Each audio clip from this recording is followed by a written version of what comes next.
Olá, queridos alunos, tudo bem com vocês? Nós ainda não nos encontramos nas nossas aulas. Hoje é o nosso primeiro dia. Meu nome é Mariana Rosa, eu sou professora de Sociologia e estaremos juntos hoje na nossa aula para fazermos comentários do conteúdo e da atividade. Vamos lá? Introdução à Sociologia. Vamos agora para a compreensão e resolução da atividade. Primeira questão. Dentre os fatores que influenciaram o surgimento da sociologia, podemos destacar. O que nós podemos destacar? A resposta correta é a letra A. O Renascimento, a Revolução Científica, a Revolução Industrial e a Revolução Francesa. Então, o Renascimento ele surgiu no século XV e representou uma corrente de pensamento que trazia o homem como centro de todas as coisas. Então, nessa direção, a razão humana começou a ser explorada pelas ciências e pelas artes. A primeira revolução industrial ela surgiu na segunda metade do século XVIII, na Inglaterra.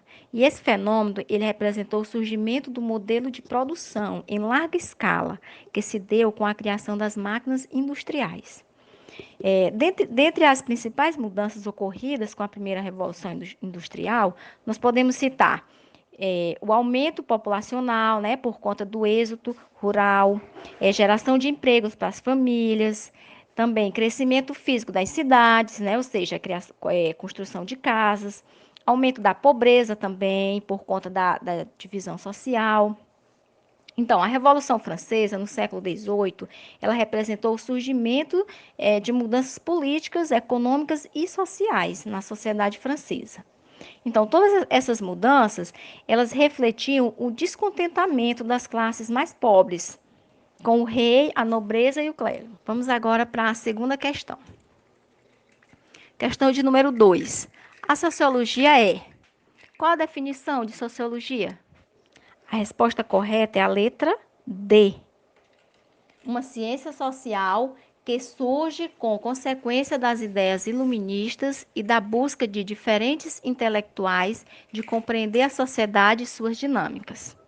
Quer dizer, a sociologia ela é uma ciência que estuda a sociedade e os fenômenos que nela ocorrem, sejam eles culturais, econômicos e religiosos. A sociologia ela se ocupa basicamente de 5 elementos: a estrutura social, os grupos sociais, a família, as classes sociais e os papéis que o indivíduo ocupa em sociedade.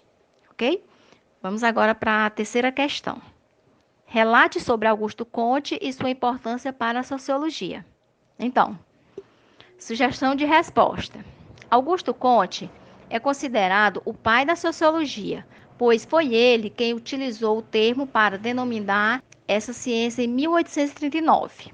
Comte procurou elaborar respostas à desordem dominante na sociedade da época, através do positivismo, abrindo espaço para a contestação das instruções que, segundo ele, eram responsáveis por tirar a liberdade dos homens. Nesse sentido, caberia à sociologia, com clareza e objetividade próprias do conhecimento científico, já utilizado nas ciências naturais, a investigação dos fenômenos sociais, com o objetivo de planejar a organização social e política. Certo? Então, vamos agora para a questão de número 4. Sobre Émile Durkheim, é incorreto afirmar. Primeiro, Émile Durkheim foi, na verdade, o primeiro a estabelecer um método sociólogo e a definir o objeto de análise dessa disciplina. É por isso que ele também é considerado um dos pais da sociologia. 2. Foi responsável por conceituar o fato social enquanto saber coletivo, formas de agir e pensar que coagem os indivíduos. 3.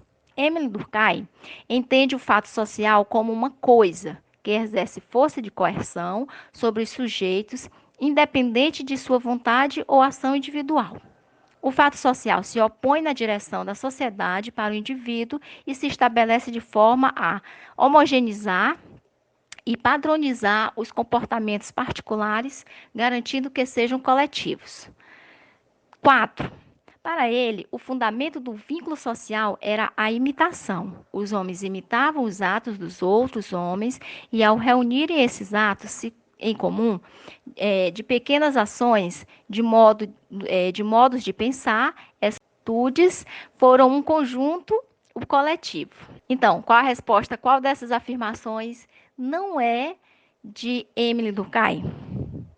A resposta correta é a letra A. Essa afirmação, ela não é de Durkheim, e sim de outro sociólogo chamado Gabriel Parte. Então, espero que tenham compreendido a nossa atividade e até a nossa próxima aula.